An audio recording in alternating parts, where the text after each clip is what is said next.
నుండి ఎన్నో కర్మలు జరిగినాయి, మనకు తెలియదు. మనకి ఆ తెలియనటువంటి కర్మలన్నీ కూడా అది నివృత్తి కావాలంటే ఈ ఒక ఇరుముల రూపంలో దాంట్లో ఆ ద్రవ్యాలన్నీ తయారు చేసుకొని ఏ ఆచార్య, ఏ హనుమ, ఏ రామదూత, మేము తెలుసో తెలియకో ఎన్నో జన్మ నుంచి కర్మలు చేసాం, పాపాలు చేసాం.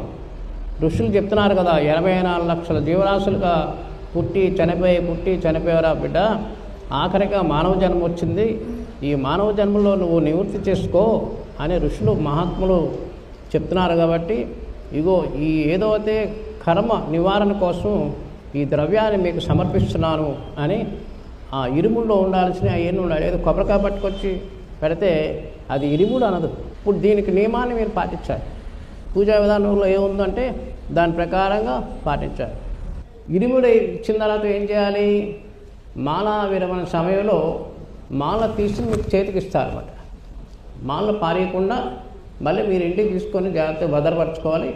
మళ్ళీ వచ్చే సంవత్సరానికి మీ దగ్గర ఉండే మాల మళ్ళీ ఇంకో ఉపమాల తీసుకొని 2 ధరించేయాలి. మిగతా మాలని పూజా మందిరంలో భద్రపరచుకోవాలి.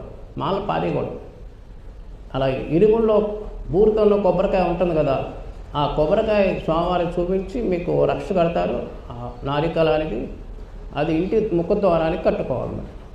మళ్ళీ వచ్చే సంవత్సరం వరకు అది మహాయంత్రంగా మీకు పనిచేస్తుంది. అంటే ఇరుముడు అంటే ఏంటి?